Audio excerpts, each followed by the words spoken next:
Bonsoir tout le monde.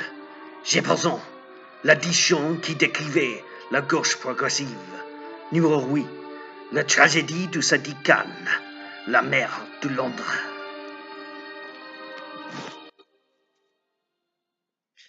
Well, tonight I'm going to talk about Sadiq Khan and what went wrong.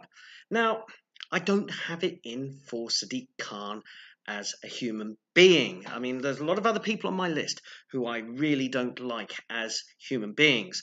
I find them either dishonest or malevolent, with a misanthropic nature towards their fellow human being, always looking for the wrong and the bad in people. They punch downwards, never upwards. But that's not the case, I think, with Sadiq Khan. Now, I have extended family members who are conservative politicians, and they've had dealings with Sadiq Khan, and they've spoken fairly highly of him. But not when he was, since he's been Mayor of London, but beforehand when he was at the Department of Transport. There were certain issues that they raised with him, and they worked together on some bipartisan agreements. They found him to be very attentive, respectful, looking to work with politicians from other parties to come to solutions that would mutually benefit everyone. This isn't a corrupt thing. This is a genuine desire of Mr. Khan and people who I know in politics who are very honest and hardworking, and they came together to work together. And also my wife, who is a lawyer in the City of London, has met Sadiq Khan. He gave a Law Society lecture on an area of the law that he's very knowledgeable in, and he gave a very good lecture. It has helped my wife and her team at work, the information he was able to impart. And again, he came across as very personable, very attentive to people, and willing to engage with people. So that's not the problem. However, when we look at his tenure as Mayor of London, we see how problems have escalated, and his response, or sometimes lack of response, or the kind of hand-wringing, what can I do, that has landed him in so much trouble. This is obviously not a failure in the man as a relatable human being. This is a problem of someone who is not competent at the level that they're operating at. It is said that some people are born great, some people aspire to greatness, and others have greatness thrust upon them. In Khan's case, he is working more on the Peter principle, that you are promoted to your level of incompetency.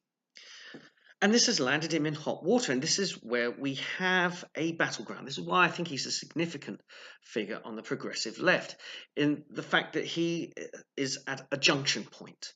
He's at a junction point between people rightly questioning his fitness for the job. He is at a linchpin of where he is personally and his personal standards and values, and where his party and his political overlords want him to be. And I think this kind of uneasy three-way balance is something he is not capable of dealing with. Let's wind back a bit and talk about a brief history of the job of Mayor of London. Now, this is the elected Mayor of London, not the Lord Mayor of London. This was very much a Blair policy in his first term of office, that he was going to have these elected mayors of the British city, starting with London.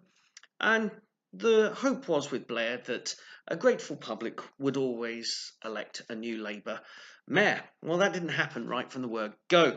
The official new Labour candidate, who I believe was Chris Smith, I might be wrong, please correct me in the comments below if I am, but he was defeated by Ken Livingstone's independent socialist candidacy, where Livingstone just kind of played down the socialism and got elected ahead of the official Labour candidate.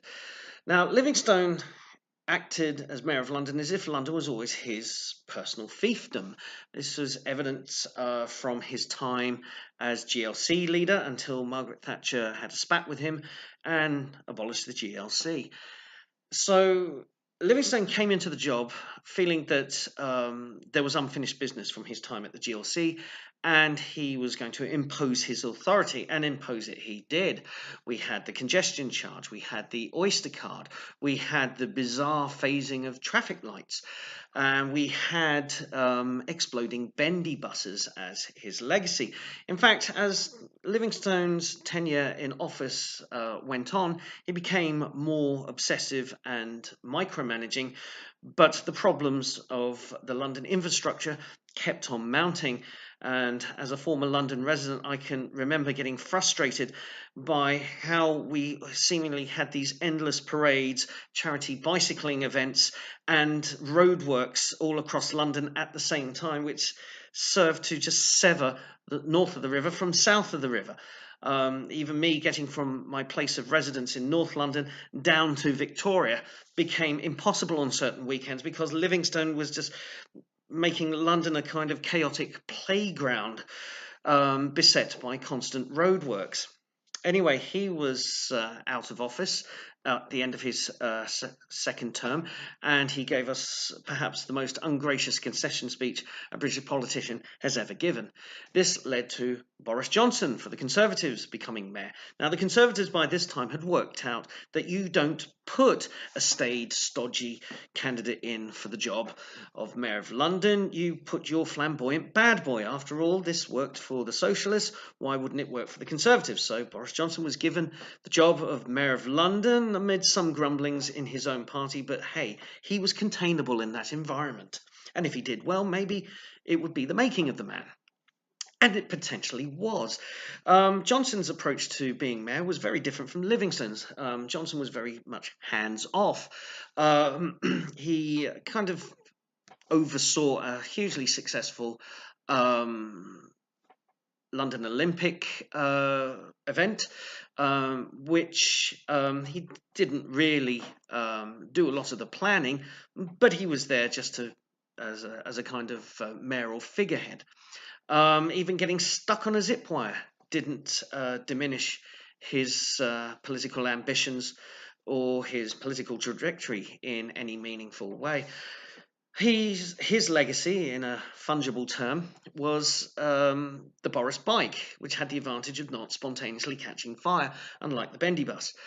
And he also gave a very good speech in the aftermath of a series of London riots, which were mainly by kind of middle-class young socialists who were tearing up the place. In fact, Boris positioned himself very much on the side of the stout yeomen and yeowomen shopkeepers and ordinary citizens of London, despite their ethnic background. He gave a very good speech denouncing the protesters, and it just so happened that he positions himself alongside an Anglo-Asian shopkeeper who defiantly got out his broom the next day and started cleaning up his immediate neighbourhood in defiance of the protesters. It became a kind of symbolic image of the defiance of Londoners, and Boris rode the wave of that and gave a masterly speech. So when it came to choosing the third Mayor of London, after Boris wisely stood down after 2 terms, not wanting to overstep, exceed his reach at the time, and with his eye on bigger things, it became a battle between Zach Goldsmith for the Conservatives and Sadiq Khan for Labour.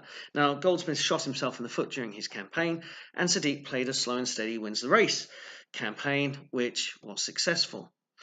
And it started going wrong with Khan's policy of ending stop and search, which had been a feature of London life for the previous 2 decades. Now, why was stop and search introduced? This, for the uninitiated, is a policy of stopping and searching individuals who look suspicious to the police. Now, it just turns out that the people who look most suspicious to the police are predominantly young men of colour who walk around with hooded tops and look a bit shifty. So the plan is stop and search them, see if they're carrying anything they shouldn't be. Anyway, what happened? Khan ended that policy. Now, the policy was introduced originally in the aftermath of the Dunblane massacre, because what happened was that the Blair government outlawed handguns, and that's another whole rant of mine for a whole other day, but let's keep this brief. So he introduced the complete ban of ownership and possession of firearms, and then what happened in the years following, that there was a lot of gun deaths and shootings in London. So Stop and Search was designed to see who was carrying, who was tooled up. When Khan ended Stop and Search policies because it was allegedly racist, we saw an increase in particular, knife crime, but we've also had acid attacks and the return of gun crime. So an epidemic happened, and Khan's floundering in that time of not only embarking on a policy that didn't work, but failing to correct that policy. Belatedly, he went back to Stop and Search, but he was very sensitive of various ethnic groups in London, frightened of offending them. So this, but the thing is, in the eyes of the public, the wider public, is that this crisis of attacks and stabbings and acid attacks is too big to worry about niceties. The public were demanding that something more positive be done, and in Khan they didn't have the leader. They didn't have that Boris moment of somebody coming in and saying, this is absolutely wrong, this has absolutely got to stop, and I am making this statement of intent.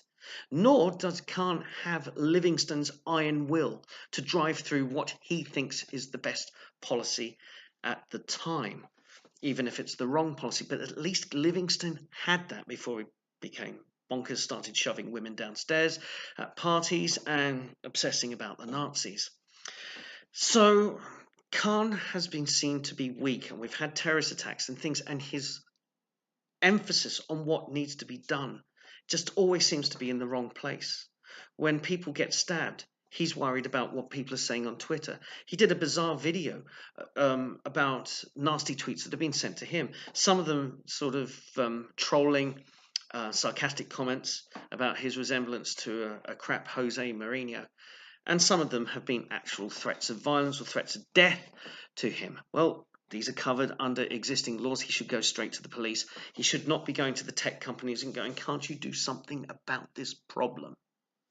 So Khan is a defining figure on the left because he is pandering to that immigrant ethno base and basing his loyalty off that, when he's far more intelligent and erudite and has been proven to be bipartisan in the past. What price a man if he gives his soul to profit a kingdom? Or I've misquoted the Bible there. But I hope you see my point, is the fact that in Khan we have a British equivalent of the Democrat mayors in America. And as I think of San Francisco wallowing in its own feces and not wanting to do anything in particular about it, are we seeing the same with Khan in the UK? You know, this is a man that's either got to step up and be the leader that London needs, and to work on the things that would make London an attractive city, and not increasingly the shame of the United Kingdom with its violence, with its divisiveness, the ghettoization of communities, the any value other than classical Western, even British values, is to be looked down upon, is to be frowned upon, is to be ashamed of. And anything, these more chaotic forces where the rule of law has broken down, where respect, not just blind obedience to authority, but respect for authority, respect for society, respect for community, has gone out the window. And Khan needs to get a grip. Otherwise, he is going to be the template of failed Labour mayors in times to come. We shall see. And until next time, I bid you good night, and I promise I won't mangle the French language anymore on YouTube. Good night.